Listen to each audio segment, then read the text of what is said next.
Funny how fast you're dead to us turns into please. We need you the moment the money stops moving. I didn't scream. I didn't beg. I didn't even cry, not that night anyway. I just read the message, set my phone face down on the kitchen counter, and said one word out loud to nobody in particular. Fine. That was a Tuesday. By Thursday, my sister-in-law had called me 41 times. My mother-in-law left 11 voicemails. My husband's brother sent a 3-paragraph text that started with, "I think we all need to calm down," which was funny, because I was the calmest person in the entire situation. I was so calm, it scared me a little. Let me back up. My name is Claire, and for 6 years, I was the invisible engine behind my husband Daniel's family business. Not his wife who occasionally helped out. Not the woman who answered a few emails here and there. I mean, I was the one who built the operational backbone of a catering company that did nearly $800,000 in revenue last year. I handled vendor contracts, staffing schedules, health department certifications, insurance renewals, client invoicing, event logistics, and because nobody else could be trusted with a spreadsheet, all of the bookkeeping. Daniel's family founded the company before we met.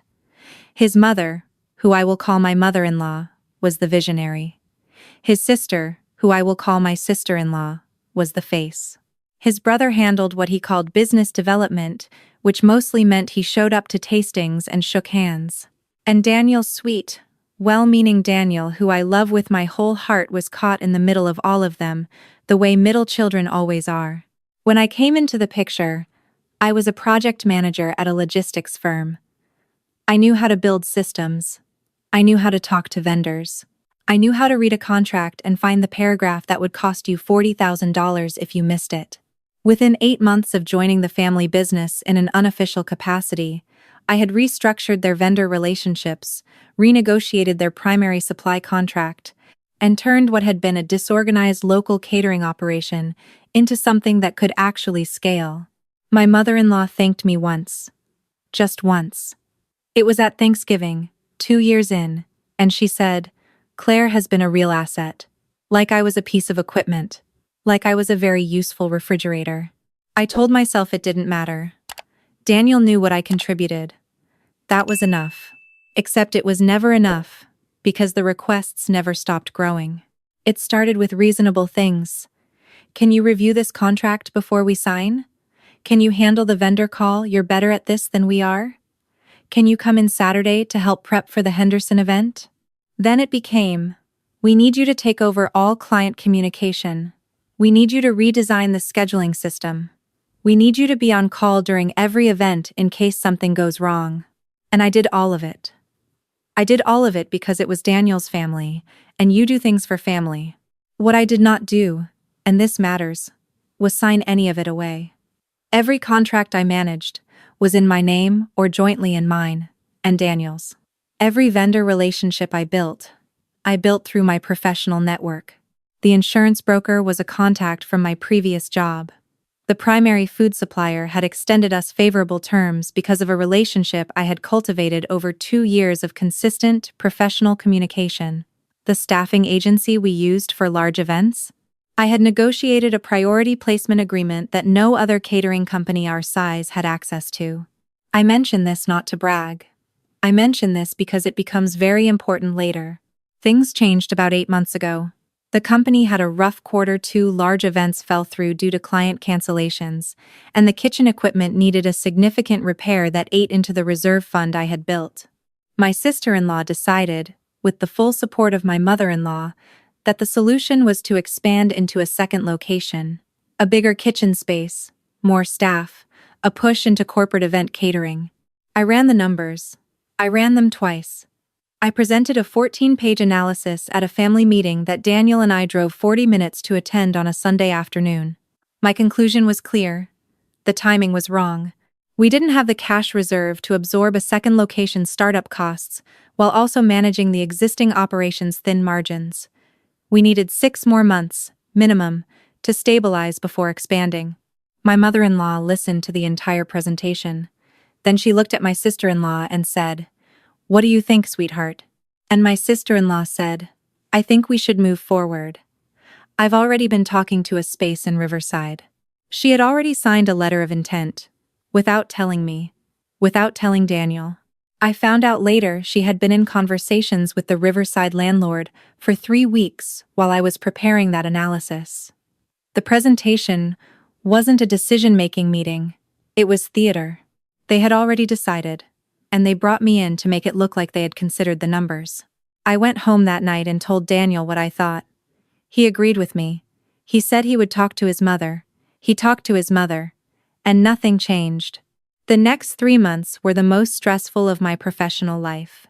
I was managing the original location, trying to build out systems for a second location that wasn't ready to exist yet, fielding calls from a landlord in Riverside who had questions I couldn't answer because nobody had given me a clear expansion plan, and doing all of this while my sister-in-law posted photos of herself at the new space on Instagram with captions like, "So excited for this next chapter." I asked twice to have my role formally defined. I asked for a title, a defined scope, and compensation beyond the informal arrangement we had always operated under. Both times, my mother-in-law said, "We're family, we don't need all that." I want you to hear that. We're family. We don't need all that. That sentence did a lot of work in that family. It was used to justify why I worked without pay. It was used to justify why my decisions could be overruled without explanation. It was used to justify everything that was convenient for them, and nothing that was convenient for me. In March, the Riverside location hit its first major crisis. A staffing shortage 2 days before a 300-person corporate event, exactly the kind of event my sister-in-law had been so eager to pursue. I spent 36 hours straight on the phone, calling in every favor I had with the staffing agency, restructuring the event logistics, coordinating with the client to adjust expectations. I got it done. The event went well. The client sent a glowing review. My sister-in-law posted about it. She did not mention my name. My mother-in-law sent me a text that said, "Good job with the Riverside thing. Good job with the Riverside thing." After 36 hours, I told Daniel I was burning out. I told him I needed things to change, or I would have to step back. He heard me. He tried. He had conversations that went nowhere. His family had a way of listening to Daniel that was really just waiting for him to finish talking so they could do whatever they had already planned to do. The breaking point came in April. My sister-in-law had committed to a new client, a high-end wedding, 250 guests, mid-June without consulting me on capacity. When I looked at the calendar, we were already at full operational capacity that weekend. Taking the wedding meant pulling staff from 2 other confirmed events or hiring additional people we hadn't budgeted for. I flagged it immediately. I sent an email to my sister-in-law and my mother-in-law laying out the conflict and asking how they wanted to proceed.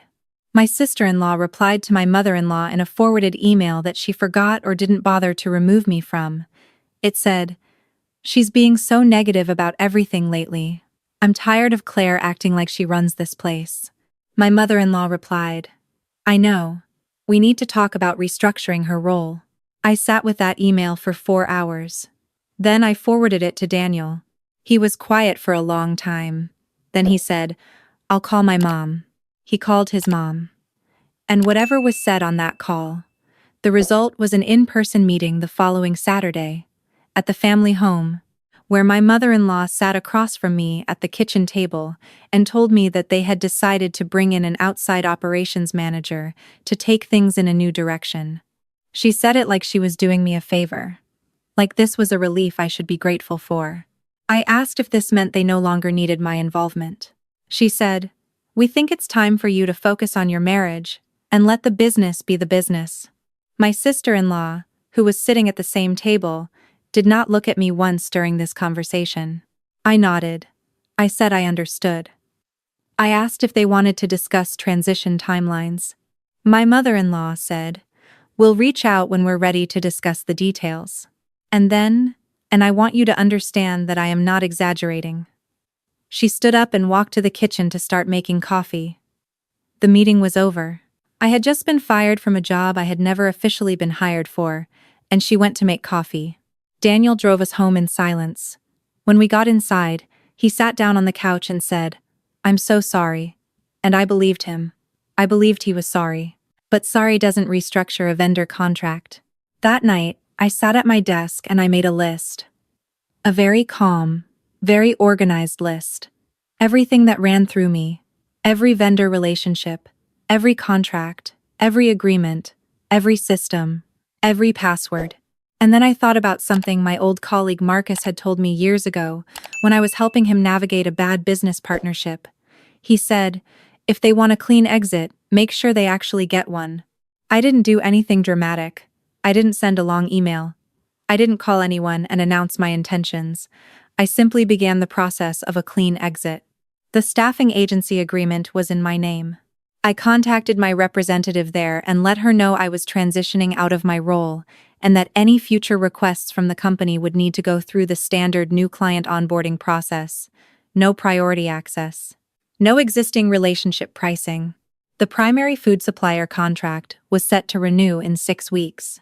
I notified my contact there that I would not be renewing on behalf of the company, and that if they wished to continue the relationship, they would need to negotiate new terms directly with the new operations manager. The insurance broker was my contact. I let him know I was stepping away and provided him with my mother-in-law's contact information for the transition. I also noted, because I wanted to be thorough, that several of the certifications were coming up for renewal in the next 90 days, and that someone would need to initiate that process. The Riverside lease, the letter of intent my sister-in-law had signed, had one additional signatory requirement that had never been addressed because, in the chaos of expansion, nobody had followed up. That signatory was me. My name was on the initial vendor agreement that the landlord required for final lease execution. Without my signature, the lease was not finalized. I quietly let that deadline pass. I didn't sabotage anything. I didn't call clients. I didn't interfere with any active events. I simply stopped. I stopped being the engine. I removed myself from every system the way you remove a load-bearing beam carefully, completely, with full awareness of what would happen next. I want to be honest. I expected a call. I expected some acknowledgement that they had made a mistake, or at least that they needed a transition period. What I did not expect was what actually happened. It was a Friday morning, 11 days after the meeting at the family home, when my phone started ringing. It was my mother-in-law. I let it go to voicemail. She called again, 20 minutes later. Then my sister-in-law called. Then a number I didn't recognize, which turned out to be the Riverside landlord, who had found my number in old email correspondence, and was trying to understand why the lease finalization had stalled. By noon, I had 14 missed calls. By end of day, it was 28. The voicemails were a study in escalation. My mother-in-law's first message was businesslike. "Claire, it's me. Please call when you have a moment." By the third message, she was less composed. "We have some urgent questions about the supplier contract. I don't know what's happening." By the fifth, she dropped the professional tone entirely. "Claire, I don't know what you think you're doing, but this is affecting the whole family." My sister-in-law's messages were shorter and angrier. She said words in one of them that I will not repeat. The next morning, a Saturday, I counted 17 more missed calls overnight. I had turned my ringer off. I slept extremely well. Daniel was awake before me. He was sitting at the kitchen table with his coffee and his phone, and when I came downstairs, he looked at me with an expression I had never seen on his face before. It wasn't anger. It wasn't frustration. It was something closer to awe. He said, "My mom called me at midnight. I poured my coffee." He said, "The supplier is saying they won't honor the existing contract because the renewal wasn't processed. The staffing agency told them they'd have to start over as a new client. And apparently there's something with the Riverside lease." I said, "Is that right?" He looked at me for a long moment. Then he said, "You didn't do anything wrong, did you? You just stopped." I said, "They told me to let the business be the business." He was quiet. Then, very slowly, he started to smile. On Sunday, I received a text from my mother-in-law. It was long. It covered a lot of ground. It acknowledged that the meeting may not have gone the way it should have. It mentioned that they were in a difficult position with several operational issues.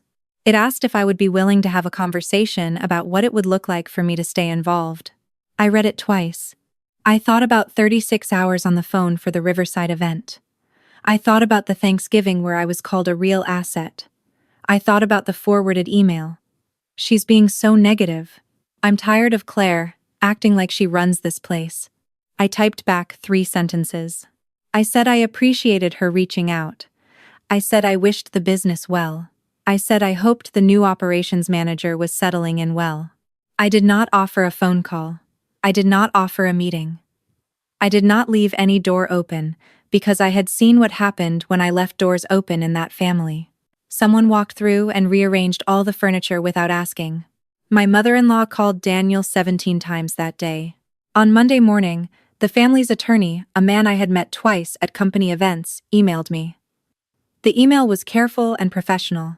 It noted that certain operational transitions had created business disruptions and asked whether I would be willing to participate in a mediated conversation about knowledge transfer and outstanding contractual matters. I forwarded the email to my own attorney, a woman named Sandra who I had consulted briefly several months ago when I first realized I had no formal agreement with the company. Sandra replied within 2 hours. She said we had some very interesting options. What followed was several weeks of back and forth that I will not detail exhaustively because it is still partially ongoing, and Sandra has opinions about what I should say publicly. What I will tell you is this. Every vendor relationship I had built was legitimately mine to transition. Every contract I had negotiated had been negotiated in good faith with my own professional credibility as the foundation. I had done nothing improper. I had simply stopped doing things that nobody had ever actually asked me to do. Not formally, not in writing, not with any compensation or defined obligation attached. The Riverside lease ultimately was not finalized on the timeline my sister-in-law had promised the landlord. There were penalties involved. I was not responsible for those penalties. The new operations manager, whoever they found, I genuinely do not know, inherited a vendor landscape that looked quite different from the one I had built. Daniel and I had a lot of conversations during those weeks. Long ones, at the kitchen table, sometimes past midnight. I want to say clearly, Daniel never asked me to go back. He never pressured me to make it easier on his family. What he did was sit with me through all of it, and he said something one night that I have thought about many times since. He said, "I think I let myself believe that because they were my family, they were good to you. And I didn't look closely enough to see that those were 2 completely different things. I don't have a tidy resolution to offer. My relationship with my mother-in-law is non-existent. My relationship with my sister-in-law is non-existent. Daniel speaks to his mother occasionally stiffly, briefly. He and his brother have found a quieter kind of peace. The business is still operating, smaller now. The Riverside expansion was quietly shelved. I heard through Daniel that they lost the wedding client, the 250-person, mid-June event, due to a staffing failure. I heard this without satisfaction, and without guilt. It was always going to happen. I had told them it was going to happen. They had chosen to see that prediction as negativity rather than analysis. What I will tell you is what I gained. I gained the understanding that where family is one of the most effective tools a person can use to extract free labor, free expertise, and free loyalty from someone who loves someone in that family. It works because it weaponizes your best instincts, your desire to help, your desire to belong, your desire to be seen as someone who shows up. I showed up for 6 years. I showed up at cost to my own career trajectory, my own professional development, my own time. I showed up because I loved Daniel, and I thought that meant loving his people. What I understand now is that love for a person does not obligate you to absorb the behavior of everyone connected to that person. I am back in project management now. A firm reached out to me last fall. Someone who knew my work from years ago, and the conversation led to a role that I genuinely love. I work with people who say thank you like they mean it. I attend meetings where my analysis is actually used to make decisions. It is remarkable how normal that feels, and how clearly I can see now how abnormal the alternative was. My mother-in-law sent me a message last month. It was brief. She said she hoped I was doing well, and that she thought about things often. I read it. I thought about it for about 30 seconds. Then I set my phone down and went back to what I was doing. If you have ever been the person who keeps everything running for people who never once stopped to ask what it was costing you, I want you to hear this. Your systems are yours. Your expertise is yours. Your professional network and your reputation, and the relationships you spent years carefully building are yours. No amount of Weir family transfers ownership of what you brought to the table. And when someone tells you to walk away, believe them. Do it first. Do it calmly. Do it completely. And then let them discover, in real time, exactly what it was you were doing.